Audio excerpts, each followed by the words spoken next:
سکتا ہے.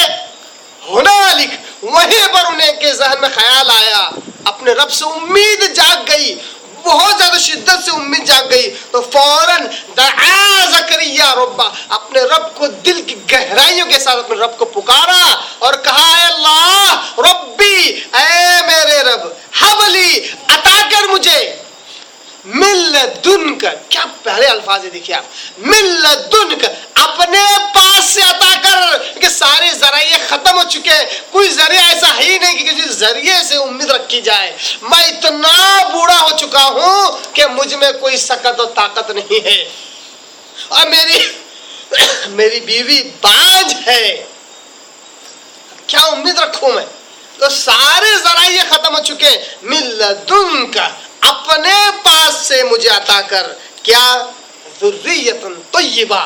دیکھیے نبی کی زبانی الفاظ بھی نکلتے ہیں تو بڑے ہی تول مول کے ساتھ نکلتے ہیں, پورے وزن کے ساتھ نکلتے ہیں. ذریۃ طیبہ, اللہ پاک باز اولاد دے, پاکیزہ اولاد دے. دعا بھی کی, زبردست موقع پر کی, بالکل دل کی گہرائی کے ساتھ کی, مانگی بھی تو اولاد کیسے مانگی, ذریۃ طیبہ, پاکیزہ اولاد دے. آج ایسے الفاظ ہم اولاد سے استعمال ہی نہیں کرتے. اولاد مانگنا بڑا آسان ہو گیا ہے ہمارے, اولاد چاہیے, اولاد چاہیے, بیٹا چاہیے, بیٹی چاہیے, اگر دونوں نہیں ہو رہے تو اللہ دے, کچھ بھی دے. نہیں, جس رب سے تم مانگ رہے ہو وہ رب کی قدرت ایسی ہے کہ بغیر کسی ذریعے کے اللہ تعالیٰ اولاد دے سکتا ہے, تو اس سے اچھی چیز کیوں نہ مانگی جائے.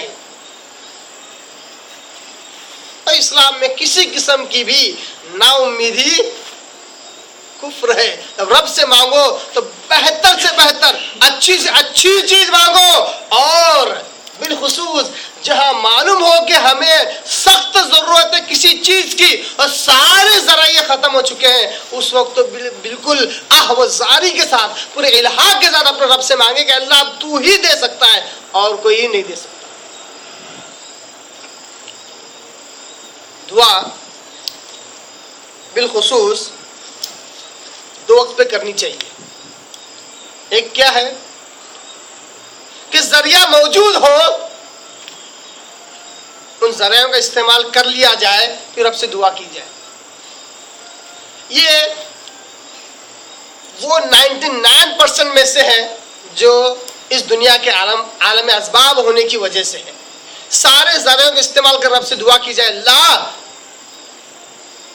ذرائعوں کا استعمال مجھے کامیاب نہیں کر سکتا, تو مجھے کامیاب کرے.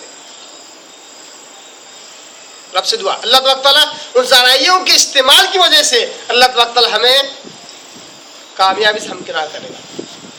اور جب ہم ایسی کسی مصیبت میں پھنس جائیں کہ کوئی ذریعہ کوئی راستہ نہ ہو, ایسے وقت تو بالخصوص اپنے رب سے دعا کی جائے پوری امید کے ساتھ کہ 101% میرا کام ضرور ہوگا, کیوں کوئی ذریعہ نہیں مگر میرا رب کر سکتا ہے.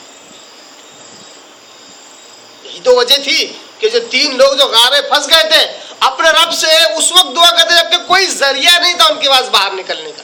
رب سے دعا کی, اللہ تبارک تعالیٰ نے تائید غیبی سے اس پتھر کو جو غار کے منہ پر پھنسا ہوا تھا اپنی قدرت کاملہ سے اس کو ہٹا دیا بغیر کسی ذریعے کے, کوئی ذریعہ نہیں تھا. ایسے وقت پھر خصوص اپنے رب سے دعائیں کرنی چاہیے. تو زکریا علیہ السلام نے بھی ایسے وقت دعا کی جبکہ ناممکن تھا کہ ان کی اولاد ہو.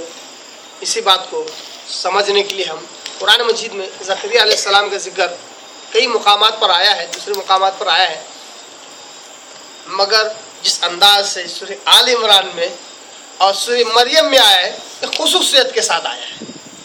سورہ آل عمران کیونکہ عمران کے خاندان کا ہی تذکرہ چل رہا ہے تو زکریا علیہ السلام کا تذکرہ موجود ہوا, اور سورہ مریم جو کہ سورہ نمبر 19 ہے اس میں بالخصوص مریم علیہ السلام کا تذکرہ ہے, تو ظاہر سی بات ہے ان کے کفیل کا تذکرہ ہونا ضروری ہے. تو ان 2 مقامات پر اللہ تبارک تعالیٰ نے خصوصیت کے ساتھ تفصیل کے ساتھ زکریا علیہ السلام کا تذکرہ کیا ہے. آئیے ہم سورہ مریم کی بالکل ابتدائی آیات کو ہم دیکھتے ہیں کہ اللہ تبارک تعالیٰ کس انداز میں حضرت زکریا علیہ السلام کی تعریف کرتا ہے, زکریا علیہ السلام کا تذکرہ کرتا ہے.